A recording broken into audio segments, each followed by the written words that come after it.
Building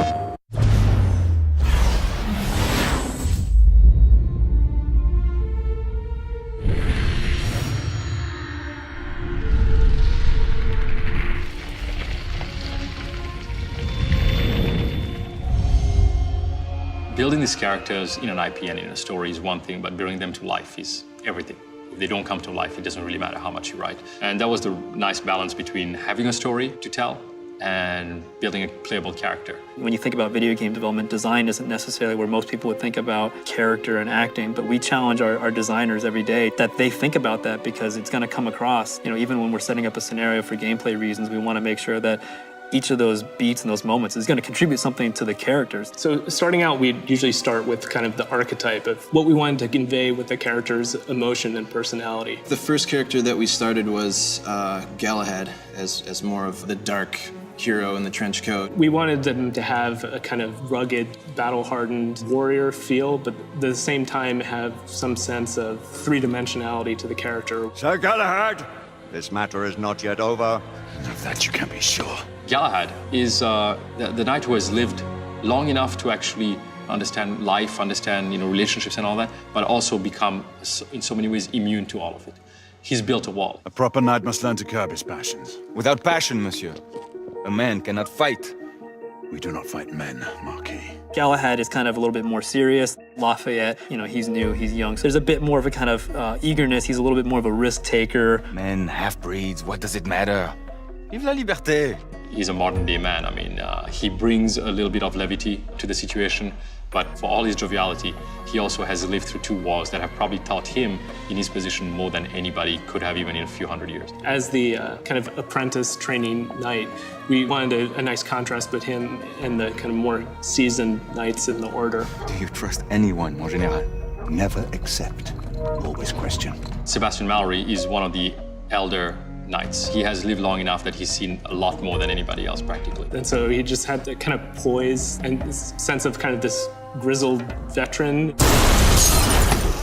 Stop for a pint, did you? We kind of kept him a little, not plain, but he's a little bit more simple in design. I always looked at him as kind of the old school guy who didn't need all that frilly stuff. We need eyes on the ground amongst the guests. And imagine me with nothing to wear. The moniker Lady Green was given to Isabeau d'Argyle, and she, in our world, is the youngest knight to ever join the order at her age. Her and Galahad have history together, and so we kind of can feel some of that distance that they've had, but at the same time, things are clicking again. You're starting to see them kind of like old times. I'd prefer to have someone more experienced looking out for me. I thought you needed no looking after. She's a grounding force to a lot of people. She speaks her mind. She's as strong and is as deft and as skillful as Galahad is. Do try not to lag behind.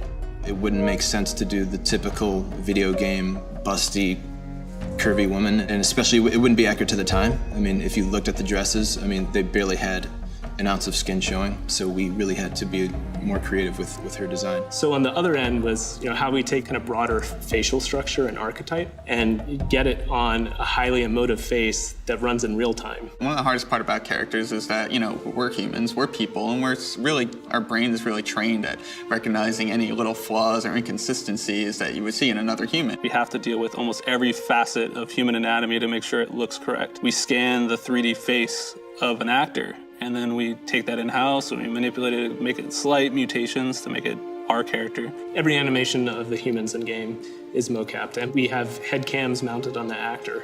So we get simultaneous body and facial performance. Most fetching, was she not? I hadn't noticed. That is because you are not a Frenchman. You are the most American Frenchman I have ever known. I am a lover of liberty, mon ami. One of the bigger challenges comes from the fact that our characters' performances that we try to make very authentic and very real is being delivered on a set that is a big gray carpet with tons of, really intense bright lights. They're wearing spandex suits with headgear on that has a head-mounted camera that's capturing their face. Working with the people as far as the virtual experience is concerned is actually probably the most challenging. Tell every available knight to converge towards Whitechapel.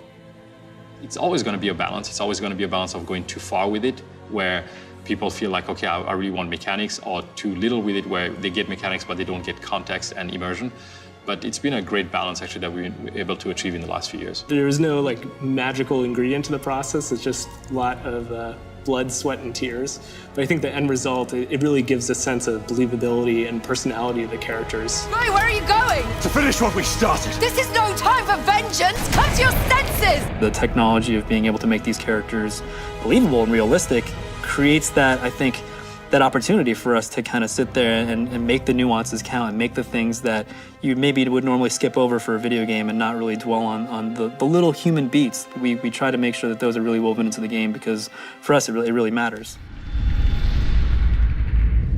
It's always been important for us to have our own technology at Ready at Dawn because we have a vision of what we want the game to be and where we want the story to go, but we also have a vision of where we want the technology to go. PlayStation